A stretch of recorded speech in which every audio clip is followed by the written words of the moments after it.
chemistry, we are going to be learning about intermolecular forces today.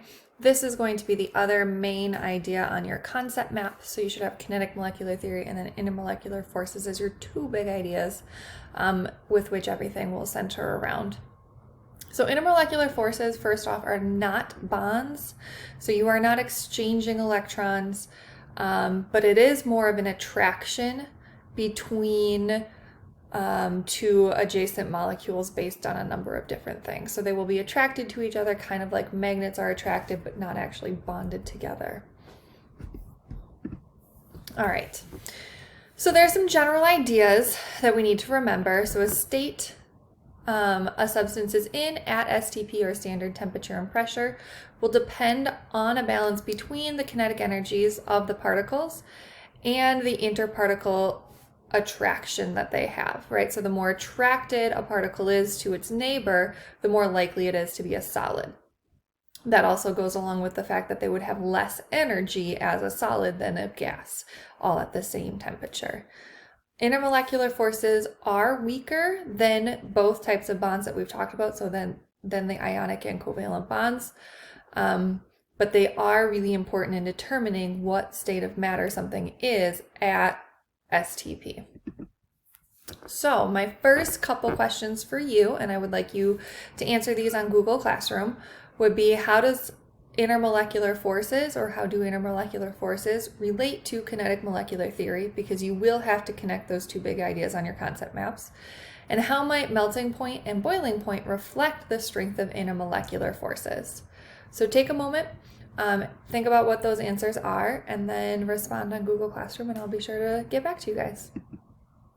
All right, so first off, polarity has a lot to do with intermolecular forces of attraction. So if you remember, polarity is a molecule that's got both a positive and negative charge while being overall neutral. So one example, or really common example, is water.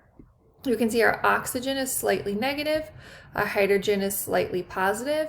Even though that positive and negative will cancel out, it still has more electrons closer to the oxygen, because remember, oxygen is more electronegative than the hydrogen is. So that means it doesn't like to share the electrons evenly.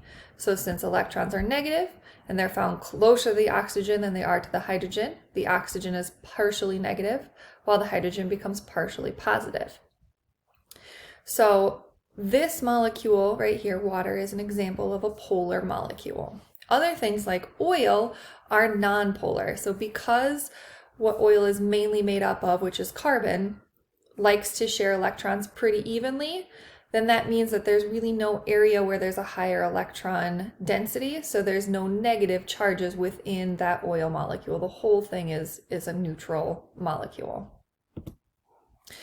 Surface tension is often caused by this polarity, so it's the attraction between the positive end of one molecule and the negative end of an adjacent molecule. That's why if you go to the car wash in the summer and you can see the water beating up on the outside of your car, it's because of that high surface tension that water has. So those water molecules will be attracted to their neighbors, kind of like what you can see here, creating that bead on top of your car. And then in the middle of this water droplet, it's equally attracted on all sides. So the more polar a substance is, the more surface tension it will have. Now this goes right along with how easily something is dissolvable, so how soluble something is. Polar substances will dissolve other polar substances, while if we take something that's nonpolar and try and mix it with something that is polar, they will not dissolve. So think oil and water, right? You've got something that is polar on the bottom and nonpolar on the top. So because this water can't surround and attract the oil molecules, it can't dissolve it. But because water is polar and salt is polar, it can surround the different elements, so surrounding the sodium or surrounding the chlorine, to attract them, the sodium or the chlorine, to the water molecules and pulling apart that sodium chloride so that it can actually dissolve that salt. Viscosity is another term that we want to cover. It's basically how thick a substance is, or how readily that substance will flow. So usually the more polar a substance is, the more viscosity it has, so the less it will flow. So think about adding honey to your tea in the morning. Your honey is very, very viscous. It's very thick, it's very sticky, and it does not flow well. It takes a while for you to pour it out and it to actually get into your cup, unlike water, which will flow very easily. All right, so this is going to lead us into our intermolecular forces.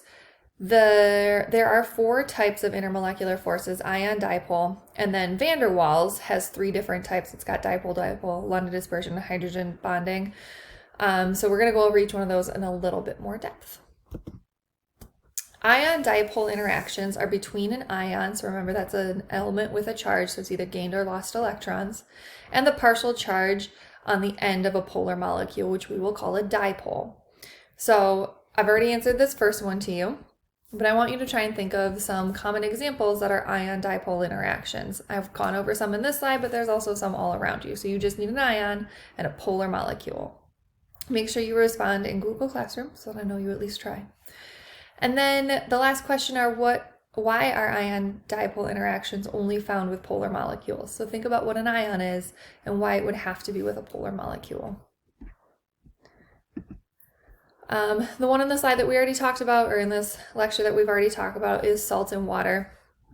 So sodium is positive, chlorine is negative. So the oxygens, which are slightly negative, will surround the sodium. The hydrogens, which are slightly positive, will surround the chlorine and break apart the bond between the sodium and the chlorine so that salt will dissolve. All right, so this is a lot on the slide. Just bear with me. The second type of interaction is a van der Waals interaction, or a dipole-dipole. This is when you have an overall neutral polar molecule attracting to the end of its adjacent molecule. So like molecule 1 will have a positive charge and be attracted to molecule 2's negative charge. So that's that dipole-dipole interaction. These are only effective when the polar molecules are very close together, so think solids and liquids, and they're weaker than ion-dipole interactions. For molecules that have approximately the same mass and size, the intermolecular attraction will increase with increasing polarity. So the more polar the substance is, the stronger the intermolecular attraction is between that dipole-dipole. So what states of matter are we talking about if they have to be very close together? And then how would you know if a dipole-dipole interaction is relatively strong? So think about how you would know something is polar. These are all examples of polar molecules. You can see hydrogen is partially positive, chlorine is partially negative, and it's going to attract the partially positive of the neighboring molecule. Water is another example down here, and then this is just a third one where the attraction, instead of going left to right, kind of goes up and down based on the molecular shape. Another type of van der Waals interaction are hydrogen bonds. So these occur between specifically a hydrogen molecule and other more electronegative ones, usually like oxygen, fluorine, nitrogen. Those are pretty common ones that the hydrogen bond will occur between.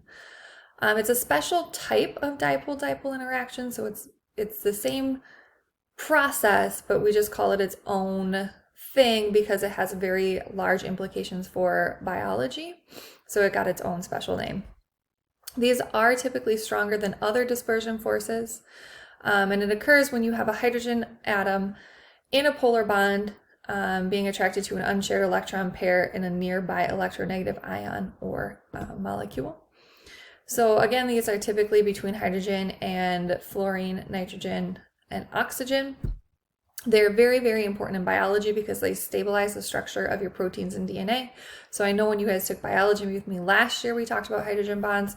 When we were talking about our different A, T, C's, and G's here, they have a bond. So this is one DNA molecule. Nope, sorry, this is one DNA strand. This is the other DNA strand. So if you remember, your DNA has 2 strands that are wound together, and they're held together by hydrogen bonds in between your amino acid bases.